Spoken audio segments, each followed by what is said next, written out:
नमस्कार। इस एक्सप्लेनर में आपका स्वागत है। आज हम एक बेहद दिलचस्प विषय पर बात करने वाले हैं कि कैसे एक इतना विशाल और विविध उपमहाद्वीप, जहां इतनी सारी भाषाएं और संस्कृतियां थीं, वो औपनिवेशिक शासन के खिलाफ आंदोलनों और शक्तिशाली सांस्कृतिक प्रतीकों के जरिए एक राष्ट्र के रूप में कैसे एकजुट हुआ। आधुनिक भारत के जन्म को समझने के लिए जरा सोचिए। अलग अलग भाषाओं, वर्गों और रोजमर्रा के संघर्षों वाले लाखों लोगों ने आखिर ऐसा कौन सा साझा बंधन खोजा जो एक इतने बड़े साम्राज्य को चुनौती देने के लिए काफी था। चलिए, सबसे पहले बात करते हैं राष्ट्रवाद की चिंगारी की। 20वीं सदी की शुरुआत का वो दौर बहुत उथल-पुथल भरा था। 1914 में प्रथम विश्व युद्ध ने एक नया आर्थिक संकट खड़ा कर दिया। अंग्रेजों ने भारी टैक्स लगा दिए और गांवों से सेना में जबरदस्ती भर्तियां शुरू कर दी, जिससे लोगों में बहुत गुस्सा था। फिर 1919 में बिना किसी की सुने दमनकारी रॉलेट एक्ट पास कर दिया गया और ठीक उसके बाद वो खौफनाक जलियांवाला बाग हत्याकांड हुआ, जिसने पूरे देश को झकझोर कर रख दिया। उस दौर के मंजर को अगर हम देखें तो एक तरफ भारी हथियारों से लैस ब्रिटिश सेना का कड़ा पहरा था और दूसरी तरफ मासूम निहत्थे नागरिकों की जान का विनाशकारी नुकसान। ये वो दर्दनाक घटना थी जो पूरे देश में फैले गुस्से और एक राष्ट्रव्यापी विद्रोह के लिए सबसे बड़ा ट्रिगर बन गई। अब आता है अगला पड़ाव, सत्याग्रह की शक्ति।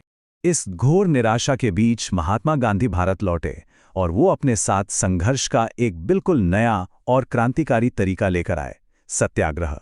इसका सीधा सा मतलब ये था कि अगर आपकी बात सच्ची है और आप अन्याय के खिलाफ लड़ रहे हैं, तो आपको सामने वाले को हराने के लिए किसी तरह की मारपीट या शारीरिक बल की कोई जरूरत नहीं है। ये एक ऐसा विचार था जिसने आज़ादी की लड़ाई का पूरा नजरिया ही बदल दिया। जल्दी ही सड़कों पर इसका असर दिखने लगा। हजारों की संख्या में लोग बिल्कुल अनुशासित और अहिंसक तरीके से रैलियां निकालने लगे। विदेशी सामानों का बहिष्कार होने लगा और 1920 के दशक में यही असहयोग आंदोलन का सबसे बड़ा हथियार बन गया। अब आते हैं लोगों की आवाज़ों पर, जहां कहानी थोड़ी और दिलचस्प हो जाती है। दरअसल स्वराज या आज़ादी का मतलब हर किसी के लिए एक जैसा नहीं था। शहरों में रहने वाले मिडिल क्लास के लिए इसका मतलब विदेशी कपड़ों और अंग्रेजी संस्थानों का बहिष्कार करना था।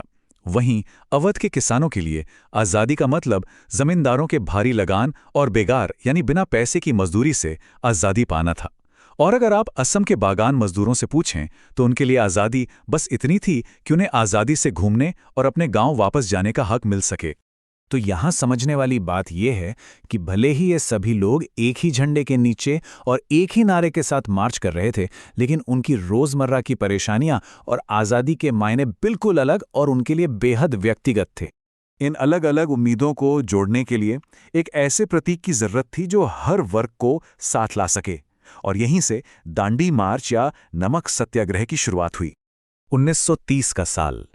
गांधी जी ने नमक को चुना क्योंकि नमक एक ऐसी बुनियादी जरूरत थी जिसे अमीर और गरीब दोनों इस्तेमाल करते थे, और अंग्रेजों ने उस पर भी भारी टैक्स लगा रखा था।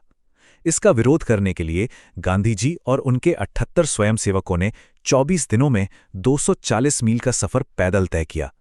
अगर अंदाजा लगाना हो तो ये दिल्ली से जयपुर तक पैदल चलने जितना लंबा सफर था। जैसे जैसे ये मार्च आगे बढ़ा, दांडी की तरफ जाने वाले इस हुजूम में भारी संख्या में भीड़ जुड़ती गई। दांडी पहुंचकर जब गांधी जी ने समुद्र का पानी उबालकर नमक बनाया, तो वो सिर्फ एक कानून तोड़ना नहीं था, वो ब्रिटिश हुकूमत के सबसे दमनकारी एकाधिकार को सीधी चुनौती थी।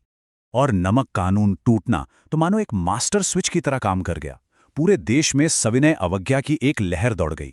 लोगों ने विदेशी कपड़ों का फिर से बहिष्कार किया, किसानों ने लगान देने से साफ मना कर दिया, और यहां तक कि आदिवासियों ने भी जंगलों के अंग्रेजी कानून तोड़ना शुरू कर दिया। चलिए अब आखिरी हिस्से की तरफ बढ़ते हैं, एक राष्ट्रीय पहचान बनाना। सिर्फ विरोध प्रदर्शनों से इतनी बड़ी आबादी को लंबे समय तक जोड़े रखना मुमकिन नहीं था। इसके लिए एक गहरे सांस्कृतिक जुड़ाव की जरूरत थी। अब भारत माता की तस्वीर को ही ले लीजिए। शुरुआत में अवनींद्रनाथ टैगोर ने उन्हें एक शांत और आध्यात्मिक सन्यासिनी के रूप में दर्शाया था, लेकिन बाद के दिनों में वो एक शेर और हाथी के साथ त्रिशूल लिए हुए एक बेहद शक्तिशाली और वीर रूप में दिखाई देने लगे। ये तुलना बहुत ही कमाल की है।